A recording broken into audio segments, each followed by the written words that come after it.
All right, guys, welcome back. So, hope you are all having a good weekend. January 20th, market is closed today. Rigetti, RGTI. So, $9.80. This is where we talked about this one the day before, I think, where I was saying that IV crush, I'm not expecting much from here. Where right here, you can see at around $7, big option flow comes in around like 17, $18 million.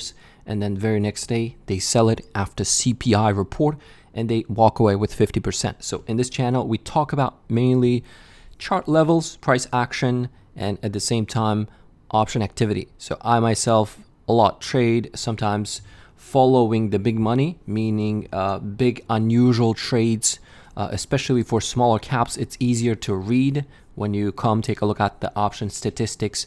It's a lot easier compared to trading large caps. So with RGTI's case, it was helpful twice when the stock was sitting at around here and it was sitting around here for reversal. And on Friday, I'm seeing one option activity that happened. We'll take a look at it just to quickly look at the levels that I'm watching. So anytime stock is above its 5-day moving average, this gray line, it is neutral to bullish to me. But anytime it just it is below 20-day at the same time and 5-day and it's downtrending, there's no trend. I mean, again, neutral, bearish. So far, it has moved pretty much in the range last 3 days. This is what I meant. That also the average true range dropped as well by 20 cents. So $2.70 average true range, meaning the range it trades with. And you can see in the last 3 trading sessions as this stock started moving sideways, volume has gone down too. So that's what I meant when I said IV crush. Volume goes down, range becomes slower. The smaller range and also the implied volatility basically crashes slowly. And if you are holding like shorter dated puts or calls, they're going to decay faster and you will end up losing money despite the stock going in your favor. Let's say if you have bought a put when it was expensive, somewhere around here, it could be at the same price, but as price drops, I mean, your puts are not going to appreciate as fast as you thought because the rate of change is changing at the same time and IV is crushing because volume is disappearing and also the range is tightening. So this is what has been happening last 3 days, and I talked about this one right here, maybe the day before. This is what I meant. So what now? What's from here? So for me, well, in terms of option activity, there's only one order. So I come in, I filter out the largest orders, and I pay attention to the shortest date, whether it's bullish or bearish, and I try to look into the unusual in the money bets. So far, one that is standing out from Friday action, which came later in the day, like 2 hours before market close. Somebody came in, pretty much traded $5 February 21st, 5 strike calls with thousands of basically contracts. We'll take a look at the chart of that contract. But so far, just by judging it by the by where it was executed. So if you take a look at it, you will see the market. So at the time this contract was purchased or sold, 500 contracts, let's say, for $5.40, and I look at the put to call ratio. So if you see, not the put to call ratio, the bid and ask ratio. So usually, if that contract was executed to closer to the bid, which means it is somebody who's selling those calls to take advantage of the implied volatility, and that could be a bearish trade as well, despite it being call opening. But we'll take a look at it. So let's see where it was traded to identify whether it is a bullish bet into January 21st. Is someone bullish on this one, or is it someone who is thinking just like me and thinking that IV is going to crush, and they think that this $5 strike can decay, or is it a closing price? I'm not sure. RGTI. Let's go take a look at February 21st, $5 strike. Always check the open interest as well. So you can see there was already pre-existing 10,000 contracts, okay? And then you can see 8,700, 85, so 8,500 traded that day.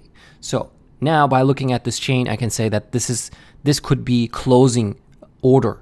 Somebody could have bought it by looking at the chart of that contract. I can say that this was purchased somewhere around, let's go. This could have been that they just took the profit and they just run out of this name. So you can see where they purchased it. Pre-CPI, you can see the orders where they came in, somewhere around $2.50, $3 levels. And then they didn't take a profit right here when it was at $6.50. They didn't take a profit right here at $6.50. And as stocks started declining, they pretty much sold out most of it here. This is what it looks like because most of these contracts were executed at the bid, and you can see, maybe if I switch to 4-hour chart, it will show a little bit clearer. So they have a little bit remaining, but you can see where it was executed, where they exited. So by looking at this chart, looks like, okay, so this bullish guy is not bullish anymore. They left the chart, and after going through the rest of the chain, I'm not seeing much of a bullish activity for the stock in terms of unusual standing out or somebody coming in with urgency thinking that, oh, this is a dip buying opportunity and it's going to go higher. I'm not saying that quantum is going to stay as a theme for the rest of the year. It can certainly do. But also, if you take a look at this chart, it could be looking also maybe head and shoulders. We shall see. So if that's the case, I expect the stock come right back down to these $2.75. This the 200-day moving average. But so far, let me bring up the moving averages for the stock where we are trading above 50-day moving average, where it bounced. This is where most of those trades looks like came in, and we pointed out the one that was shorter dated $4 call that expired last week, where they took advantage of this move. And right here, right now, $7.15. So this is the area I would watch as a potential support. Looks like the resistance it is having at the moment 11.75-ish. So I'm going to be watching this level as a resistance. If it gets back above, can it squeeze? Well, we'll take a look at the short data. And also I was looking through this, and I was talking about this one throughout this move, saying that we could be at the denial or panic stage. But looks like to me we could be still in a denial stage, and we have not seen a panic stage for this name. If it does crack below these $5-6 levels, then you will see this panic stage where it will drop to $3. But so far, 200-day moving average for the stock is somewhere around $2.50. This red line on my chart. So now let's take a look at the short activity on a daily. So I usually use this chartexchange.com. I have shared it many times, but RGTI, that particular day, last 2 days were pretty much sold out, maybe even 3 days. Let's see how it was trading in terms of the shorts. So yes, you can see these are the days. Again, this data is not accurate or it's complete. Some exchanges do not share this data where like daily short and long exposures. They don't share it. So that's why it's incomplete. But I care about percentage and I care about what's out there, who has reported. So from those exchanges that have reported, last 3 days, you can see, last 3 trading sessions, 60% of the volume, people were shorting the stock.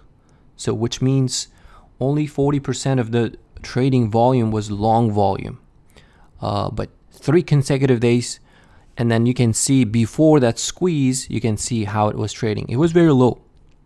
That's why you saw those 3 days of a rally where short appetite was very low compared to basically previous days, and very recently you can see looks like people are a bit more confident. So by looking at this, I can say, yes, if we trade somehow above 1177, you might have a pretty decent squeeze on, because all those people would, I mean, most of them will start covering at a higher price or will be underwater.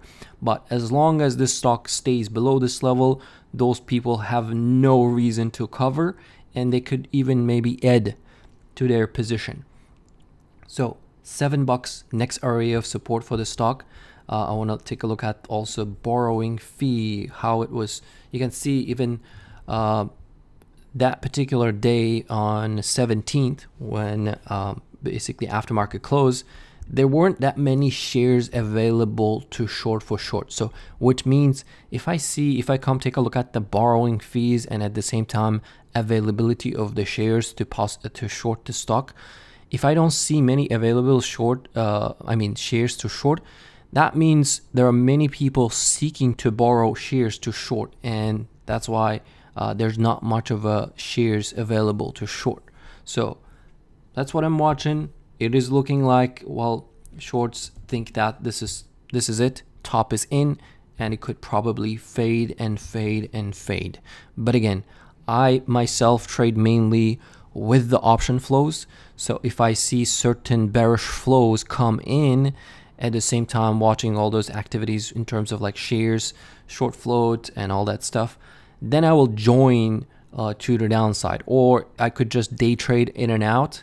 But again, this is just purely for entertainment and educational purposes only. I'm not saying to buy or sell. So far, it does not look bullish in terms of the flows and what share traders are doing in the last three sessions, and at the same time in the last 3 sessions volume has been declining. So thanks for watching. Check out the links below for Discord and all that stuff. See you in the next update. Let's see how it trades in the next week, which is short week, 4-day week. Take care. Peace.